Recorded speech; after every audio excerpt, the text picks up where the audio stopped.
Your Majesty? Someone has returned, somebody you have not seen in a long time. Æthelbar has come back. He's lived among pagans. Do you suppose he has changed? I don't know, but he's among the Gallic Pictish princess, Merida, and they say they want to negotiate a peace treaty and an alliance. Bring him here. Yes, my lord.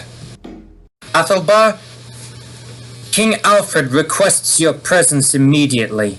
You have summoned me, your majesty, and come before you as but a servant, and also to ask you a request, please. Rise. Yes, your majesty. You were taken captive. In a manner of speaking, but another way you could put it is that I put myself in captivity, and ended up helping to fight for Ivar at the Battle of Dola. And before that, I helped him fake his death as to trick the Irish into thinking that Ivar was dead when he really wasn't.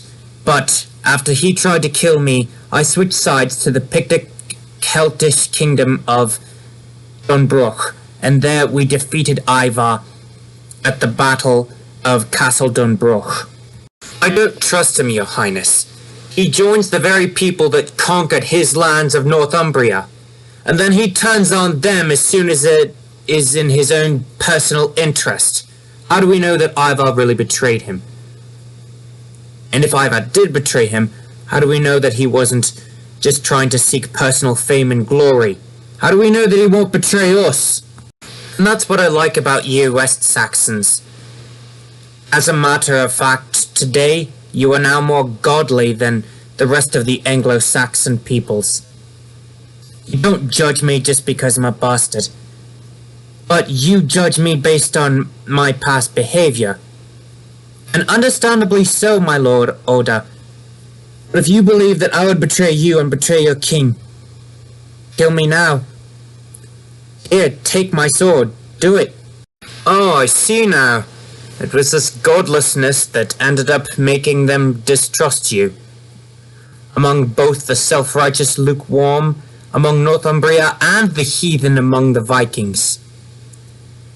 But the godly people among the Picts and Celts won you back over to our side. Is that it? Yes, of course. And Merida told me how she had to overcome living as a false Christian to become a true Christian. She herself had even dove into the occult at one time, and is now first mended her bond with her mother, and is now striving to mend her bond with God. As I've mended my bond with God, I seek to mend my bond with my Saxon blood. Why? Because my stepbrothers and stepsisters have been deprived of their estate in Northumbria, and I need your help getting it back. I need your help, and I need an army. Plus, nobody knows those Vikings better than I do. Especially now that I've helped them gain victory, and I've even helped to defeat them.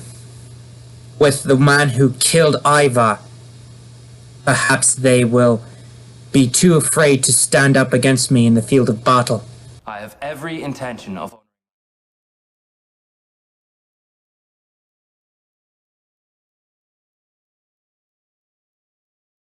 free to use the royal villa as you wish. My servants are also your servants. My kitchens and cellars are there for your use. I'm not sure I agree with the waiting for the treaty to expire, especially since I do not believe that the Vikings may keep their word. Dagger may be, but Drago and Guthrum are just as dishonorable as Ivar.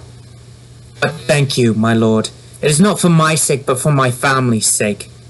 Do you have any of that Frankish wine or those juicy ripe tomatoes? It's one thing I missed while I was in Scandinavia and in the far north, is the tomatoes. You don't ever find many of them growing up in the highlands of Scotland. Can I trust them? I'm not sure about the boy. I trust Merida, especially as she was the one who personally killed Ivar. And also she has fought well against the Northmen. She says that she wants to make a deal with us to cast aside our old differences between Briton, Celt, and Saxon, that we must unite if we're to defeat the Northmen invaders.